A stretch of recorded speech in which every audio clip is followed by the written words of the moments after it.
À l'émission cette semaine, on aura le Nissan Rogue 2021. Bienvenue en Rololac.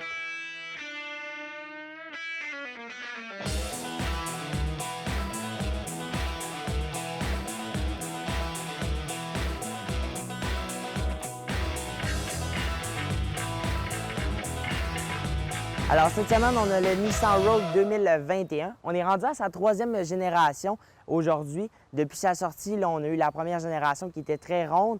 On a eu la deuxième génération qui était extrêmement vendue. On avait des ventes d'environ 40 000 unités par année. Et par la suite, là, on arrive en 2021 avec cette version aussi qui est vraiment intéressante, autant au niveau du prix, au niveau des performances. À vous de nous dire quelle est la génération que vous avez le plus aimée, mais du côté de l'équipe, là, je crois que c'est vraiment la troisième génération avec ces phares qui sont en deux sections qui vont vraiment là, aller avec la concurrence, comme par exemple le Hyundai Palisade qui ont le même type de lumière. Par la suite, on a la grande grille à l'avant en V qui va faire un aspect plus premium avec ce véhicule-là. Alors, pour ce qui en est de la motorisation du Nissan Rogue, on a un 2,5 litres avec 281 chevaux et 281 livres-pieds de couple, jumelé avec une base CVT à rapport simulé.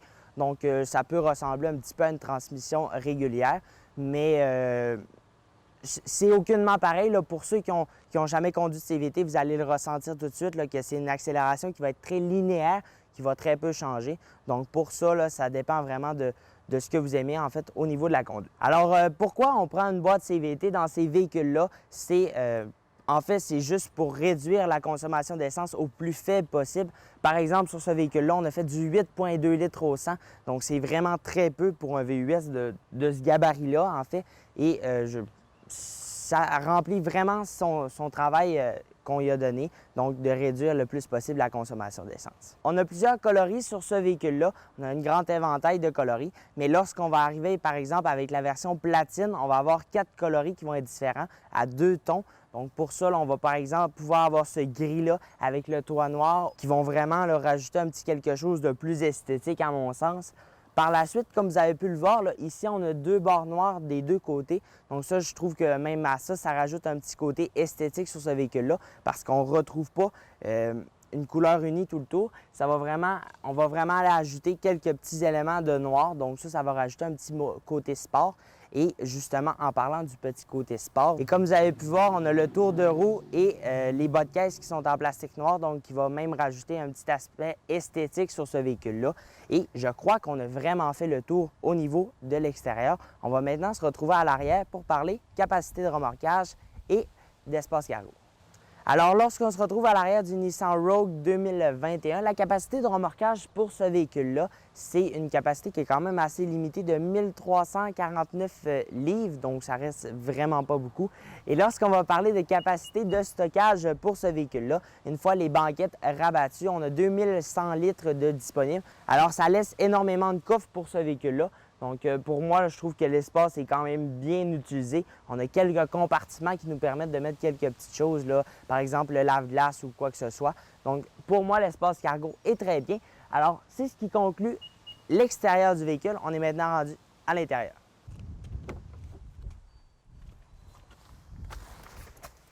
Alors, lorsqu'on se retrouve à bord du Nissan Rogue 2021, on peut tout de suite remarquer que l'intérieur est quand même assez grand. C'est la première chose qu'on peut s'apercevoir en rentrant.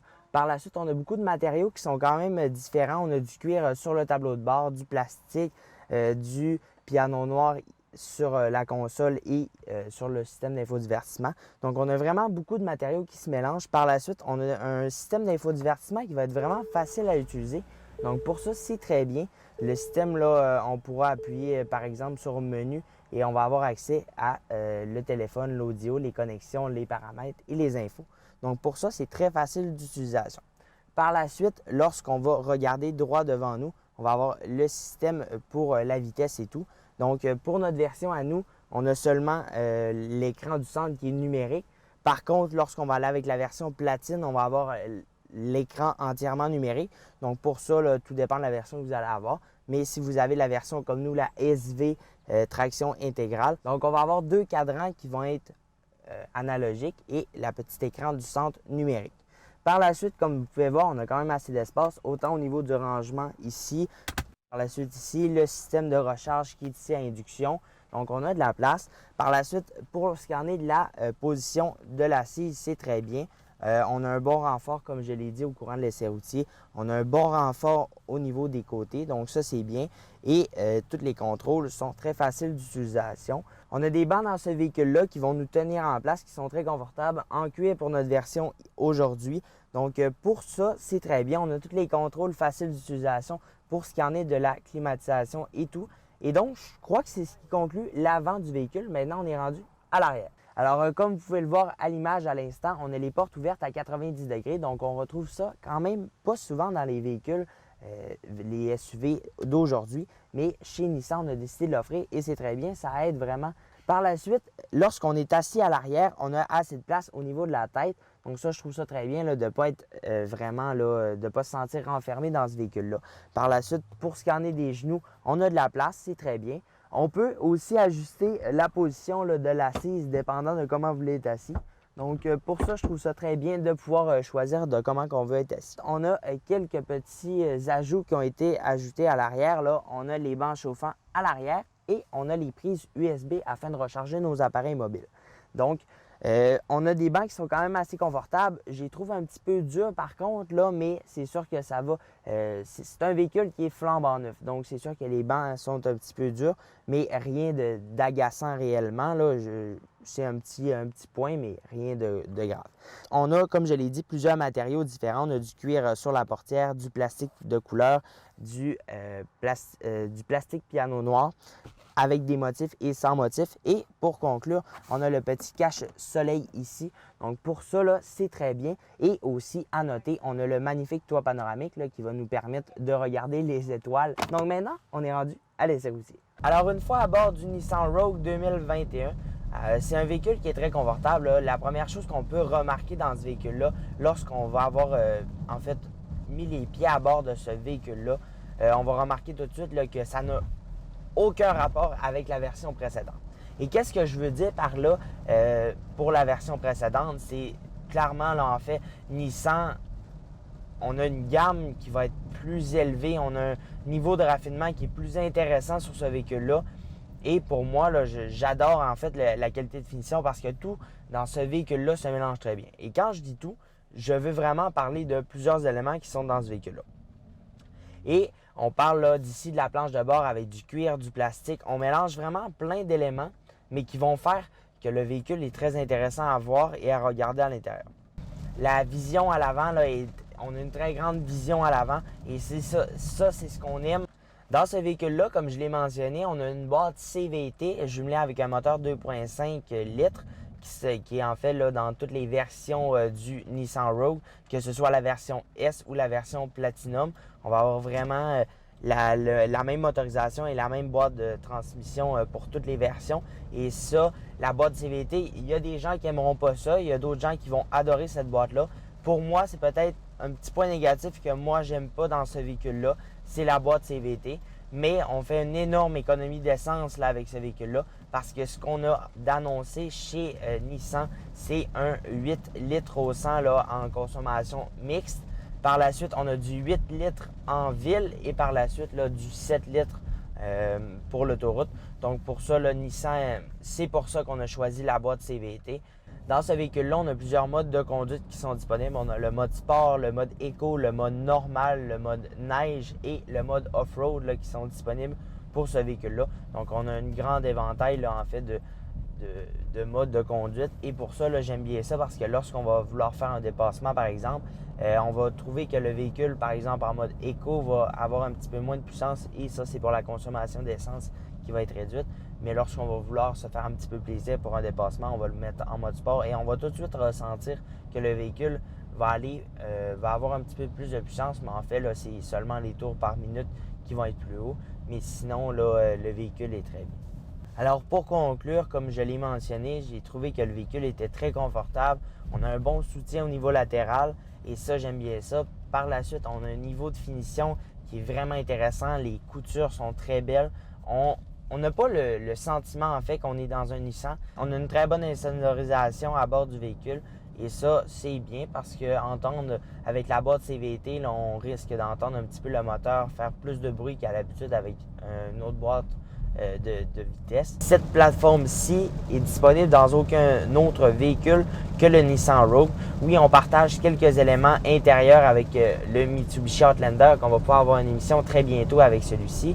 Mais le Nissan Rogue reste très intéressant, autant au niveau de son système d'infodivertissement avec son écran de 9 pouces qui est de base en fait avec le Nissan Rogue. Et ça, j'aime bien ça, là, en fait, de ne pas l'offrir en option qui vient de base dans ces véhicules-là. En parlant justement d'options premium, on va tout de suite parler de la planche de bord qui est, à mon sens, l'élément qui fait le plus changement dans le Rogue. C'est la planche de bord, on a plusieurs éléments de couleurs qui sont différents. Et quand je dis plusieurs éléments, là, on a du cuir noir, par la suite on va avoir du plastique de différentes couleurs. Là, par exemple, on va avoir du plastique plus brun un petit peu en haut et sur le volant du noir. Ensuite, on a du piano noir régulier, du piano noir avec des motifs.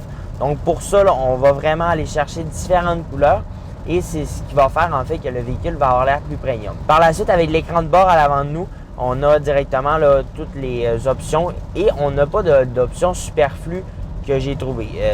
On a l'option de la vitesse et tout là, qui va être...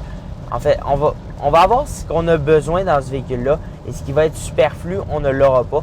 Et ça, j'aime bien ça d'avoir décidé en fait de ne pas avoir d'option superflue. Là, on va avoir la consommation d'essence, la vitesse. Par la suite, la pression des pneus, le système ProSense. Et en parlant justement du système ProSense, ce qui est très intéressant, on a en fait le système ProSense. Qu'est-ce que c'est?